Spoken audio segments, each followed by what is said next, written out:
Bonjour tout le monde, c'est Gaëlle de Porter Bébé en toute confiance. Aujourd'hui, j'ai envie d'aborder le sujet des porte-bébés classiques qu'on trouve en magasin de puériculture, sur internet forcément, ou même pour certains modèles, il y a des marques de grande distribution qui en font. Donc c'est ces porte-bébés là, avec un espèce de harnais et une poche, on va dire kangourou pour mettre bébé. Donc il existe plein de marques. Et la grande question que se posent beaucoup de parents, c'est physiologique ou pas, c'est bon pour mon bébé ou pas. Je vais vous expliquer tout ça.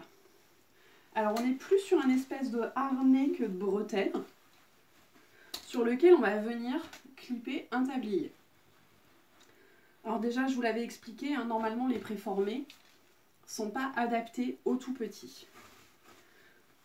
Donc là, ce porte-bébé là, j'ai mesuré la base, elle fait 11 cm, quelle que soit la taille de bébé. Donc 11 cm, c'est quand même vraiment très petit.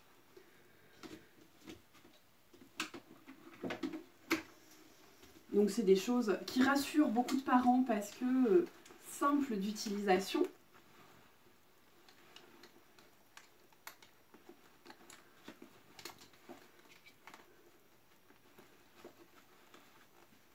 Voilà, donc là, j'ai installé mon bébé dans celui-là. Donc, alors déjà, en termes de sensation, mon poupon il fait 3,5 kg, 50 cm, et honnêtement, ça me tire. Ça me tire déjà sur les épaules avec un bébé de 3,5 kg, donc j'ose même pas imaginer avec un bébé de 6-7 kg. Donc là, je vais me mettre de profil pour vous aider à visualiser. Là, on a un bébé qui a les jambes complètement pendantes, qui a un dos très droit, et puis qui a les bras là coincés dans des trous. Donc, un portage physiologique, pour être physiologique, il doit aller du creux d'un genou à l'autre, pouvoir respecter l'écart naturel de bébé. On doit avoir des genoux plus hauts que le bassin. Donc là, vous voyez que déjà sur cette partie-là, c'est pas possible. Au niveau du dos, on doit pouvoir respecter l'arrondi naturel du dos. Donc chez un tout petit, c'est la kyphose totale, et faire en sorte que bébé ne se tasse pas. Là, clairement, bébé va se tasser.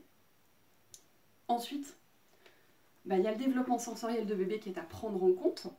Là, bébé, il n'accède pas du tout à sa bouche. Il n'a aucun moyen, en fait, de mettre ses mains à sa bouche. Donc pour lui, ça peut même être extrêmement angoissant. Donc on a un bébé qui est finalement assis sur ses parties génitales, comme si nous, on était à califourchon sur une poutre, les jambes pendantes dans le vide de chaque côté, les bras pendants sans pouvoir les ramener, un bébé qui n'est pas du tout regroupé. Donc non, ce genre de portage n'est absolument pas physiologique et est vraiment à éviter. Alors je ne suis pas là pour culpabiliser les parents qui l'utilisent. Je sais que la plupart des parents font au mieux avec les informations qu'ils ont. On a tous vu en fait des bébés portés comme ça, c'est presque notre norme culturelle de voir ça. Mais aujourd'hui, on a quand même plus d'informations. C'est aussi le but de ces vidéos, c'est vous donner cette information-là. Donc vraiment, ces portages sont à éviter. Voilà, là, bébé assis sur ses parties génitales, c'est vraiment pas bon. Le dos, la colonne qui va se tasser, l'impossibilité de se regrouper. Les tout petits ont vraiment ce besoin-là d'être regroupés. Voilà. Après, sur ce modèle-là, on est quand même sur une marque qui est safe, qui répond à des normes. On n'aura pas le risque que ça lâche.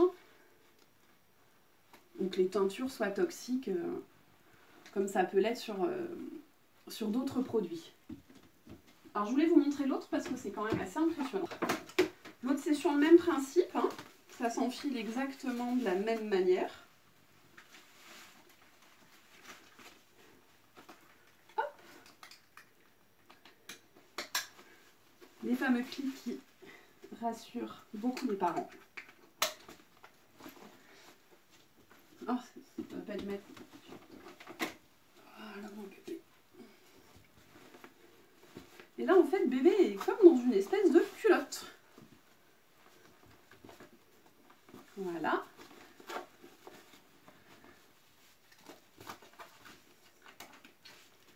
Alors celui-là c'est une catastrophe par rapport encore plus que l'autre. Donc on retrouve la problématique des jambes pendantes, des bras qui ne peuvent pas être regroupés, du dos qui n'est pas arrondi, du bassin qui n'est pas basculé. Mais là en plus, donc là je suis à la hauteur maximum que je peux mettre. Bébé il a sa tête entre mes deux seins, alors qu'il devrait plutôt l'avoir ici. Il y a une partie rigide en fait ici, comme si c'était cartonné à l'intérieur. Ça plaque la tête de bébé.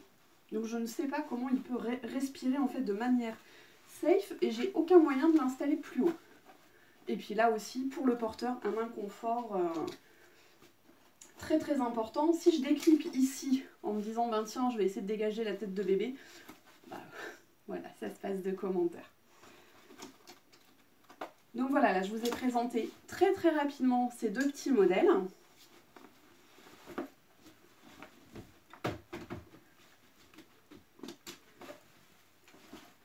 Un porte-bébé physiologique, si on part sur le principe d'un préformé, bah c'est ça. C'est un tablier rectangulaire avec une ceinture et deux bretelles, comme ça. Alors là, mon bébé va être un peu petit. C'est absolument pas prévu pour un bébé de ce gabarit-là, mais c'est vite fait pour vous montrer. Là, on assoit bébé, on lui arrondit le dos. Le tablier, il va au creux des genoux, de chaque côté.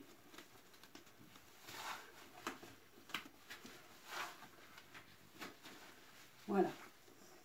Très très rapidement, je pense que là, et on peut lui regrouper les bras, il peut les mettre ici. Voilà. Là, sans être expert, vous pouvez voir la différence de position, en particulier au niveau du bassin. Voilà. Les écharpes, ça vous fait peur, les nœuds, ça vous fait peur. C'est le cas de vachement de parents. On a tous eu la trouille la première fois qu'on a mis notre bébé dans une écharpe. N'hésitez pas justement à contacter quelqu'un qui est formé au portage physiologique, qui va pouvoir accompagner vos gestes. Quand on apprend avec quelqu'un de formé, on apprend vite et c'est très très rassurant. Je vous souhaite un très très bon portage et à bientôt.